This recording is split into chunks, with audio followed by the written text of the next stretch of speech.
మా బట్టి విక్రమార్క గారు వివిధ సందర్భాలలో తెలంగాణ ప్రజలకు భూమితో ఉన్న బంధం, భూమితో ఉన్న అనుబంధం, ఈ భూమే సర్వం, తెలంగాణ సమాజంలో పోరాటాలు, నేల కొరిగిన వీరులు చిందించిన రక్తం, ఈ భూమి కోసము, భుక్తి కోసం, విముక్తి కోసమే పోరాటాలు జరిగినాయి అధ్యక్ష. అది ఆనాటి సాయుధ రైతాంగ పోరాటం కావచ్చు, తొలిమల్లి తెలంగాణ ఉద్యమాలు కావచ్చు, ఈనాడు ప్రజలు ఆశిస్తున్నది కావచ్చు. భూమే మన ఆత్మగౌరవం. అమ్మ ఎంతనో భూమాత అంతనే. గ్రామంలో మన యొక్క గౌరవం, మన గుర్తింపు, మన భూమి. ఆ భూమిని నమ్ముకొని వ్యవసాయంలోనే పుట్టి, వ్యవసాయంలోనే పెరిగి, వ్యవసాయంలోనే చనిపోతున్న మన కుటుంబాలను ఆదుకోవాలన్న బాధ్యత మా ప్రభుత్వం మొట్టమొదటిగా తీసుకున్నది అధ్యక్ష.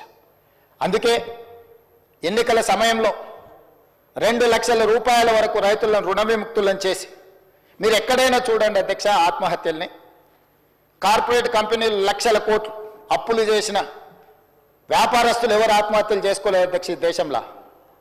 కానీ రైతు 20,000, 50,000, 1,00,000, 2 లక్షలు అప్పు చేస్తే, అప్పులవాడు ఇంటి ముందుకు వచ్చి నిలబడితే, ఆ ఆత్మ గౌరవాన్ని చంపుకోలేక అప్పులవాడు ఇంటి ముందు నిలబడితే తలెత్తుకొని అబద్ధాలు చెప్పలేక ఈనాడు నా రైతాంగం ఆత్మహత్యలకు పాల్పడుతున్నారు అధ్యక్ష. అత్యధికంగా ఆత్మహత్యలు జరగడానికి కారణం రైతులు తెచ్చుకుంటున్న అప్పులు అధ్యక్ష. అందుకే ఏ కార్పొరేట్ కంపెనీ వాడు దాదాపుగా 16 లక్షల కోట్ల రూపాయల కార్పొరేట్ కంపెనీలు బ్యాంకులకు ఎగవేత వేసి, నీరవ్ మోడీలు, లలిత్ మోడీలు, విజయ్ మాల్యాలు వేల లక్షల కోట్ల అప్పులు చేసి దేశం విడిచి పారిపోయి ఇతర దేశాలలో విలాసవంతమైన జీవితాలు గడుపుతున్నారు తప్ప ఎవరు బ్యాంకులకు పన్ను ఎగవేసి, అప్పిచ్చినోడికి అప్పేగేసి ఎవరు ఆత్మహత్యలు చేసుకోలేదు అధ్యక్ష. కానీ నా గ్రామీణ ప్రాంతాలలో, తండాలలో, గూడాలలో, మారుమూల పల్లెల్లో ఉన్న రైతాంగం వేల రూపాయల అప్పులు చేస్తే కూడా అప్పులవాడు ఇంటి ముందుకు వస్తే కుటుంబ సభ్యుల ముందు, కట్టుకున్న భార్య ముందు, తమ పిల్లల ముందు అవమానాన్ని భరించలేక ఆత్మహత్యలు చేసుకుంటున్నారు. కాబట్టే మొట్టమొదట మా ప్రభుత్వం ఏర్పడ్డ తర్వాత రైతులకు రుణమాఫీ చెయ్యాలి, రుణ విముక్తులను చేయాలి, ఆత్మగౌరవంతో నా రైతాంగం బ్రతకాలి అన్న ఆలోచనతోటి 2 లక్షల రూపాయల వరకు రుణమాఫీ చేస్తామని ఏ ఎన్నికల మేనిఫెస్టోలో మాట ఇచ్చినామో, మాట ప్రకారం 25,35,000 మంది రైతులకు 20,616 కోట్ల రూపాయల 89 లక్షలు, దాదాపుగా 20,617 కోట్ల రూపాయలు రైతు రుణమాఫీ చేసిన చరిత్ర మా ప్రభుత్వానిది, ఈ మంత్రివర్గాన్ని అని చెప్పి నేను ఈ సందర్భంగా చెప్పదలుచుకున్నాను అధ్యక్ష. ఈ దేశ చరిత్రలోనే ఏ ప్రభుత్వం కూడా మొదటి సంవత్సరంలో ఉన్న అన్ని రాష్ట్రాలు కావచ్చు, కేంద్ర ప్రభుత్వం కావచ్చు, కేంద్ర ప్రభుత్వం కూడా ఏ ఒక్క రాష్ట్రానికి 20,617 కోట్ల రూపాయలు మొదటి 10 నెలల్లో చేసిన చరిత్ర లేదు. ఇది చరిత్రలో శాశ్వతంగా నిలిచిపోయే ఒక గొప్ప సందర్భము. 25,35,000 మంది రైతులకు 20,617 కోట్ల రూపాయల రుణమాఫీ చేసి, రైతులను రుణ విముక్తులను చేసి, ఆత్మ గౌరవంతో తలెత్తుకొని బ్రతికే విధంగా ఈరోజు రైతులకు స్వేచ్ఛనిచ్చిన ప్రభుత్వం మాది అధ్యక్ష. ఈరోజు ఆ రైతులను ఆదుకోవాలన్న ఆలోచనతోని ప్రయత్నం అంతా చేసినాం అధ్యక్ష. అదేవిధంగా అధ్యక్ష, గతంలో రైతు బంధు అన్నాడు, ఎన్నికలు వచ్చినప్పుడే మాత్రమే ఖాతాలలో పడేది.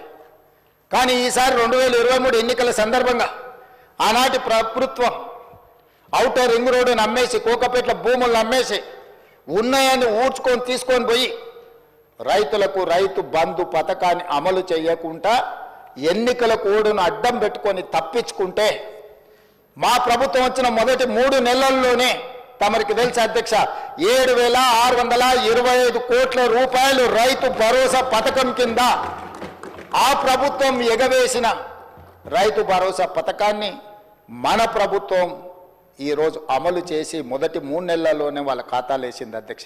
అదే కాదు, ఆనాటి ప్రభుత్వం రైతు బంధు కింద సంవత్సరానికి 10,000 ఇస్తే, 10,000 సరిపోదు, దీన్ని 12,000కు పెంచాలి అని రైతు భరోసా పథకాన్ని సంవత్సరానికి 12,000 చొప్పున పథకాన్ని ప్రారంభించి ఈరోజు వాళ్ళ ఖాతాలో నగదు పడతా ఉన్నది అధ్యక్ష. మార్చి 31 లోపల మొత్తంగా వాళ్ళ ఖాతాలు వేయాలనుకున్నాం అధ్యక్ష. ఇదే కాదు అధ్యక్ష, గ్రామాలలో మీకు తెలుసు, దళితులు, గిరిజనులు, ఆదివాసీలు, బలహీన వర్గాలకు సంబంధించిన వాళ్ళకి అందరికీ భూములు లేవు.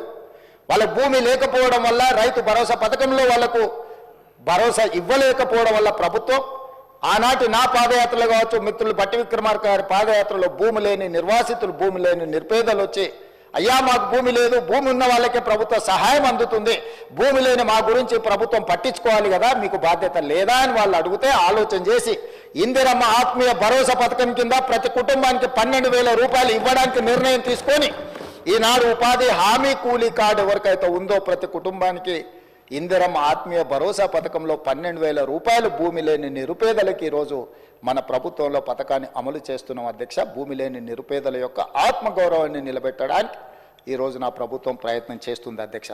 అదేవిధంగా అధ్యక్ష, ఒకనాడు మీకు తెలుసు ఆనాటి ప్రభుత్వం కేంద్ర ప్రభుత్వంతో కిల్లి కజ్జాలు పెట్టుకొని ఫుడ్ కార్పొరేషన్ ఆఫ్ ఇండియా సేకరించే వడ్లను సేకరించకపోవడం, ఇవ్వాల్సిన బియ్యం ఇవ్వకపోవడం, మిల్లర్లతో కుమ్ముక్కై ఆనాడు సివిల్ సప్లైస్ మినిస్టర్ నుంచి ముఖ్యమంత్రి వరకు మిల్లర్ల ఒత్తిడికి లొంగి మిల్లర్లతో కుమ్ముక్కై ఆనాడు వడ్లు కొనకపోవడం, కేంద్రం కొంటలేదు కాబట్టి మేము కొనం, రాష్ట్ర ప్రభుత్వం వ్యాపార సంస్థ కాదు, మాకు నష్టాలు వచ్చినాయి, 100 కోట్ల రూపాయల నష్టాలను చూపించి వడ్లను కొనడమే ఆపేసి చివరికి ఆనాటి ముఖ్యమంత్రి గారు ఏమన్నారు అధ్యక్ష, ఊరేసుకుంటే ఊరేసుకున్నట్టే అన్నాడు అధ్యక్ష. ఎవరైనా ఒక బాధ్యత కలిగిన ముఖ్యమంత్రి గారు రైతుల కష్టం వచ్చినప్పుడు ఆదుకోవాలి, అండగా నిలబడాలి. ఒకవేళ రైతులు ఆత్మహత్యలు చేసుకుంటుంటే మీరు చేసుకోవద్దు, మేము అండగా నిలబెడతాం, అవసరమైతే కేంద్ర ప్రభుత్వంతో కొట్లాడతాం, మేము వడ్లను కొనుగోలు చేస్తామని చెప్పకుండా మీరు ఊరేసుకుంటే ఊరేసుకున్నట్టు అని బరి తెగించి మాట్లాడితే మేము ప్రభుత్వం ఏర్పడ్డ తర్వాత సివిల్ సప్లైస్ మినిస్టర్గా ఉత్తమ్ కుమార్ రెడ్డి గారు మీరు వరి పండించండి, ప్రతి చివరి గింజ వరకు కొంటాం, అందులో సన్న వడ్లు పండిస్తే 500 రూపాయల బోనస్ ఇచ్చి కొంటామని చెప్పి 1200 కోట్ల రూపాయల పైగా 1206 కోట్ల రూపాయలు సన్న వడ్లకు బోనస్ ఇచ్చి ఈసారి పంట అత్యధికంగా పండించే రైతులు ఈరోజు రాష్ట్ర ప్రభుత్వానికి వడ్లు 1,56,00,000 మెట్రిక్ టన్నులు అమ్మి మనకి ఈరోజు పంట పండించారు అధ్యక్ష. అధ్యక్ష, ఒక్క సంవత్సరంలో 260 లక్షల మెట్రిక్ టన్నులు సంవత్సరంలో వడ్లని దేశంలోనే అత్యధికంగా ఉత్పత్తి చేసిన రాష్ట్రంగా తెలంగాణ రాష్ట్రం మిగిలింది అధ్యక్ష. ఆనాడు ఎవరు కష్టపడి ఏ రైతు రాత్రి పగళ్ళు కష్టపడి పండించిన వడ్లను చూపించి ఏడ పండినా, అది సూర్యాపేటలో పండినా, అది నిజామాబాద్లో పండినా, అది కరీంనగర్లో పండినా, అది మెదక్లో పండినా ఈ కాళేశ్వరం నీళ్లతోనే ఈ పంట పండిందని ఆనాడు కాళేశ్వరం కథలుగా మనకు చెప్పిండ్రు అధ్యక్ష.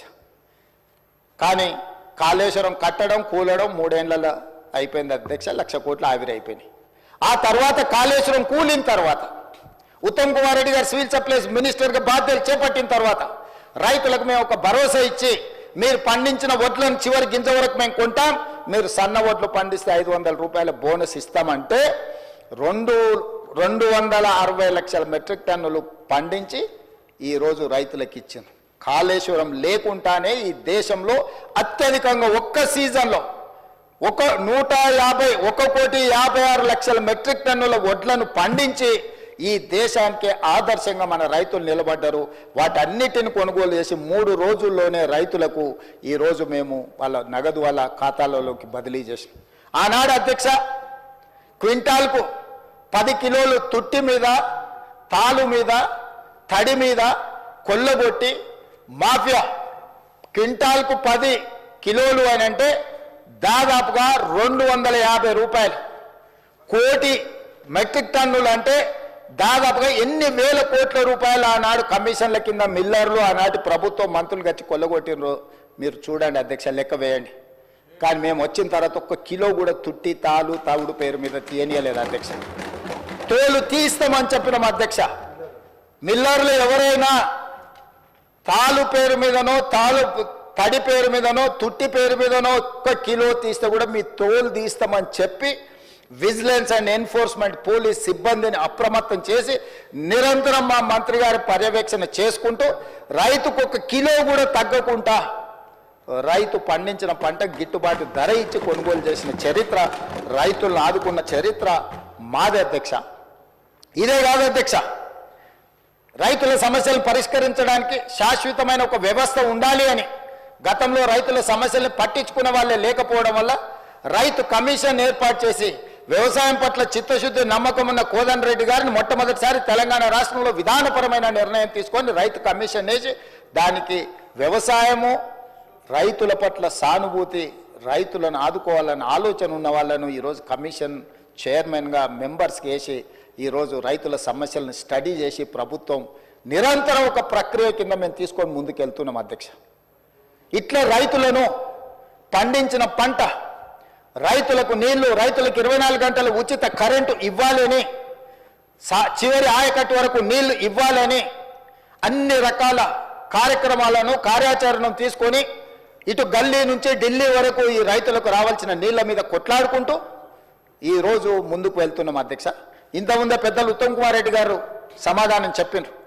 ఇక్కడ నేను ప్రస్తావించదలుచుకున్న నీటి గురించి. ఉమ్మడి రాష్ట్రంలో 811 టీఎంసీల ఉమ్మడి రాష్ట్రానికి కేటాయింపులుంటే ఘనత వహించిన అనుభవం కలిగిన పోరాటాలు చేసిన గొప్పగా చెప్పుకునే ఆనాటి ముఖ్యమంత్రి